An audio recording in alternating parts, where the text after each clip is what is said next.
Je vais vous parler d'une société qui s'appelle la société Ividrog.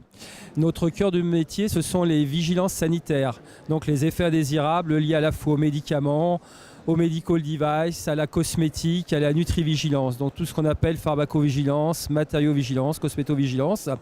Et en fait, on est ici pour vous présenter une application de santé qui s'appelle MyReport et qui permet à des professionnels de santé, donc à médecins ou à des pharmaciens ou bien à des patients, de déclarer eux-mêmes leurs effets indésirables directement aux autorités de santé.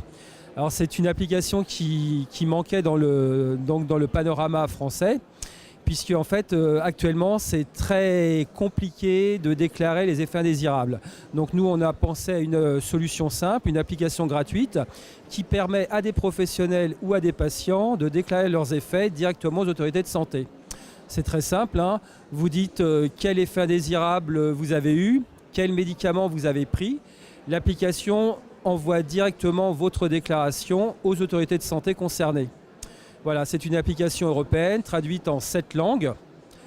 Vous envoyez votre déclaration, l'application vous renvoie automatiquement l'adresse email de l'autorité de santé chargée de prendre en compte votre déclaration.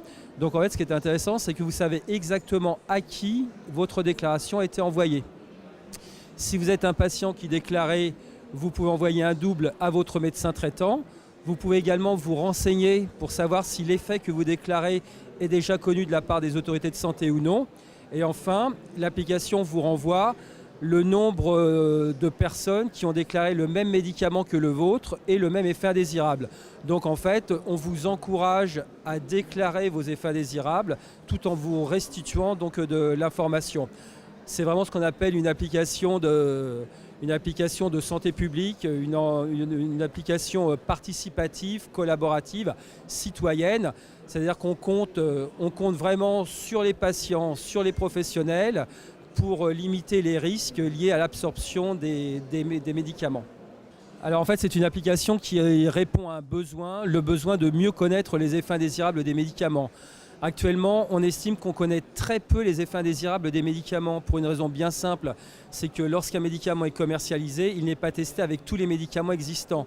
Donc l'application permet de connaître certains effets liés à des prises de médicaments concomitants.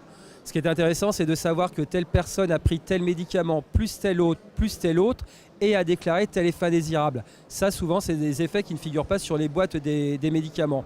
Donc c'est intéressant de manière à mieux cibler les effets indésirables qu'on ne connaît pas, tous les effets indésirables inconnus. Alors en ce qui concerne la prochaine étape de notre développement, ce qu'il faut bien savoir, c'est qu'il y a beaucoup de gens, même avec une application gratuite, qui ne déclarent pas les effets indésirables des médicaments. Il faut avoir un smartphone, il faut télécharger une application, il faut déclarer, où vont les données, on ne sait pas trop, etc. C'est très compliqué actuellement. Par contre, on s'aperçoit que beaucoup d'effets indésirables, on en parle de plus en plus sur les réseaux sociaux, donc sur Twitter, sur Facebook, sur Doctissimo, etc. Donc la prochaine étape, c'est vraiment de crawler les réseaux sociaux. Alors attention, on ne peut pas crawler n'importe quoi, on ne peut pas crawler les données personnelles de santé, etc. Ça, c'est tout à fait normal. Mais de crawler les réseaux sociaux de manière à savoir un petit peu les médicaments cités sur les réseaux et les effets indésirables correspondants. De manière à constituer des bases de données à la fois avec les médicaments et les effets déclarés et les médicaments et les effets dont on parle sur les réseaux sociaux. Donc de faire une espèce de pharmacovigilance globale avec tout ce qui figure, ce dont on parle sur Internet et ce dont on déclare aux autorités.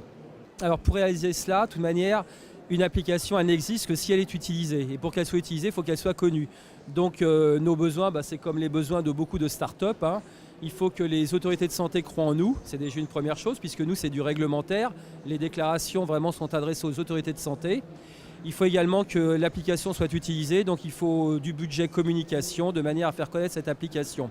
Alors heureusement, certains industriels s'y intéressent également, puisque l'application peut être customisée, peut être intégrée dans certains projets, notamment des projets de parcours de soins patients, ou dans le cadre d'un parcours de soins, le médecin peut déclarer les faits indésirables, le patient peut déclarer également les faits, et les données sont stockées dans le dossier du patient lui-même. Donc vous voyez, il y a beaucoup de possibilités qui existent de manière à intégrer la pharmacovigilance à différents projets.